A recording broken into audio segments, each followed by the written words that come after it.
수술 이후의 후유증에 대해서 알아보도록 하겠습니다. 네. 수술 받고 난 다음부터 많이 걱정이 되실 텐데요.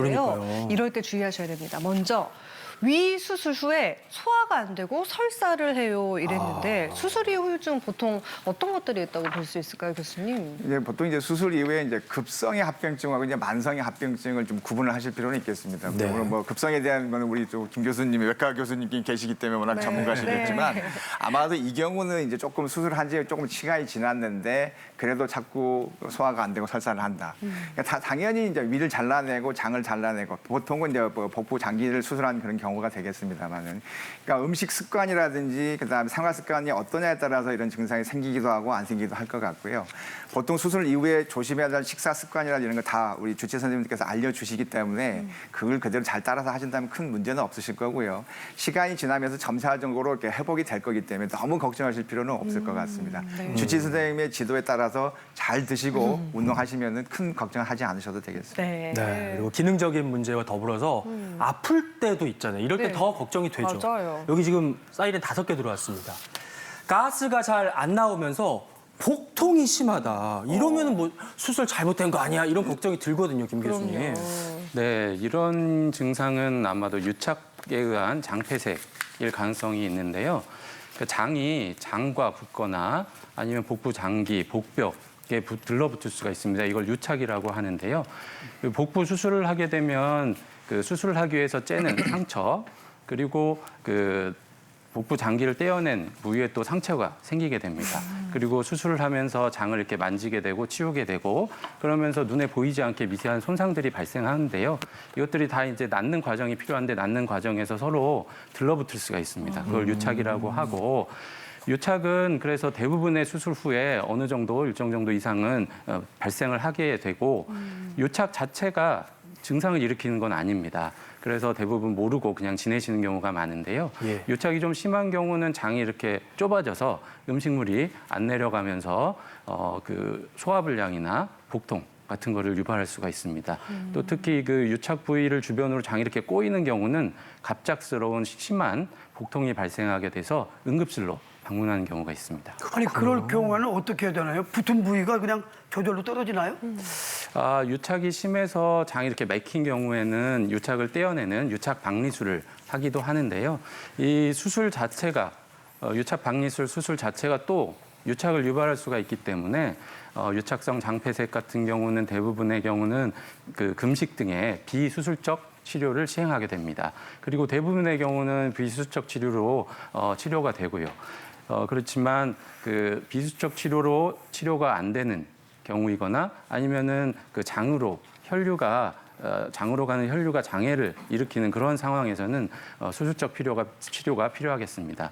그렇지만 통증이 좀 어느 정도 경미한 경우라면 어느 일정 기간 금식을 통해서 증상이 완화되는 것을 보고 다시 식사를 시작해 보는 것을 추천드립니다. 네, 지금 10시 23분 지나고 있습니다. 티벗에 수술 후 증상에 대해서 궁금증을 보내주셨는데 확인하고 가겠습니다. 네, 뇌동맥 꽈리 수술한 지 1년이 안 됐어요. 그런데 머릿속이 한 번씩 아프고 막지가 않고 어지러울 때도 있어요. 후유증일까요? 하셨습니다. 어떻게 보시나요? 아, 이건 그 수술 방법부터 좀 그 알아야 될 것 같은데요. 예. 그러니까 사실은 이제 꽈리가 크지 않을 경우에는 혈관을 통해서 뭐 클립이라고 그러죠. 그 꽈리를 갖다 이렇게 찝어서 터지지 않게끔 하는 시술을 하는 경우도 있고 이제 어쩔 수 없이 이제 개두실이라고 해서 머리를 열어서 수술하는 그런 경우가 있는데 예. 이 사례보다는 어떤 경우인지는 모르겠습니다만 어쨌든 이 어지럼증에 대해서는 그러니까 평소와 다른 어지럼증을 좀 생각을 하실 필요는 있습니다. 어차피 선생님께서 시술하고 나서 필요한 약제들 뭐 그러니까 무슨 혈액순환제라든지 뭐 혈압약이라든지 등등 여러 가지 약제를 뭐 주고는 계실 것 같은데 일단 약제를 정확하게 판단하셔서 약으로 인해서 너무 어지러운 건 아닌지도 한번 의심을 해보셔야 될 것 같고요.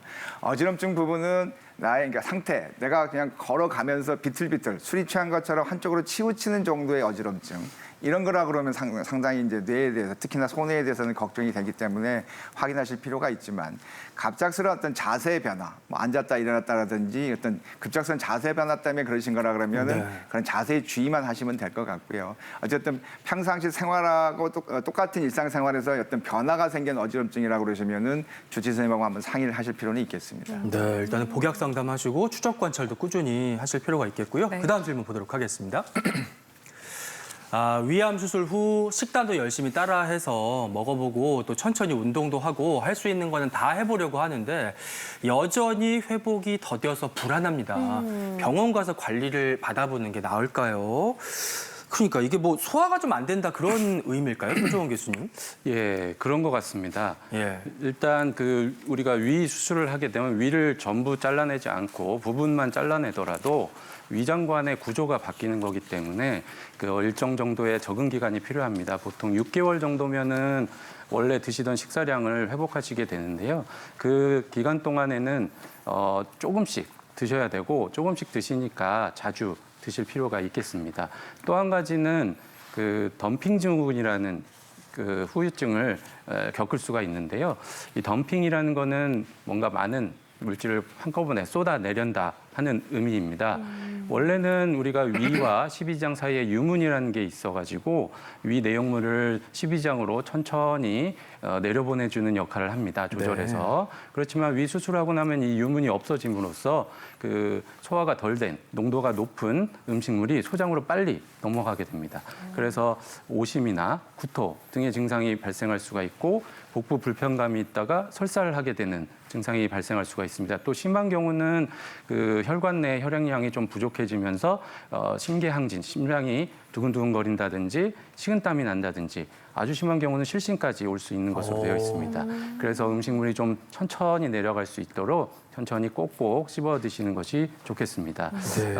지금 여러 가지 알아보시고 적용하시면서 잘 관리를 하고 계신데 일정 기간 적응 기간을 거치시면은 좀 더 편해질 수 있을 것 같습니다. 좀 더 기다려 보시면 되겠습니다. 네. 위암 수술하신 분들은 어떻게 하면 더 회복이 더 빠를 수 있을까요? 그러니까요. 네. 그러니까 뭐 제가 딱 뭐 두 가지만 말씀을 드립니다. 그러니까 천천히 드시라. 천천히. 그러니까 거의 소화라고 하는 게 위에서 하는 게 아니고 입안에서 다 해서 넘긴다고 생각하실 정도로 꼭꼭 씹어서 거의 단물이 나올 정도까지 적어도 20번, 30번 씹어서 드시는 게 우리 김 교수님이 얘기했던 덤핑 증후군을 예방할 수도 있겠고요.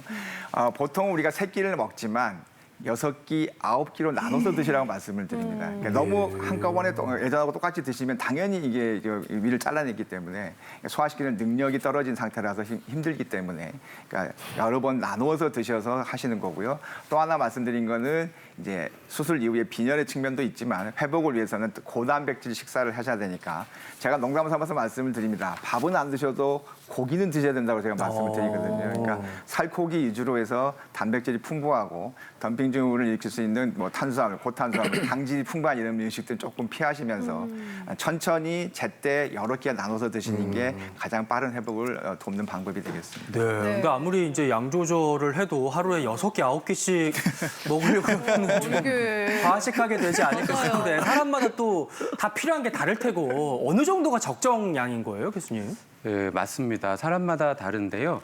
과하게 드시면은 바로 증상이 옵니다. 예. 그래서 식사하는 동안에 속이 불편하거나 어깨가 결리는 듯한 증상이 자주 생긴다.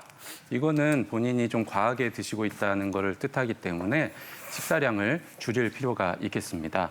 그리고 또 한 가지 팁을 드리면은 식사하고 나서 한 20분 내지 1시간 정도를 기대어 앉아 계시면은 이 음식물이 내려간 속도가 좀 줄 수가 있기 때문에 증상 경감에 도움이 될 것 같습니다. 네. 그리고 적게 먹는데도 이러한 증상이 계속된다거나, 계속되면? 네네네. 그리고 장이 꼬이는 듯한 증상이 갑자기 생기면은 이거는 장 폐색하고 관련돼 있을 수가 있기 때문에 병원을 네. 방문해 주시기를 바랍니다.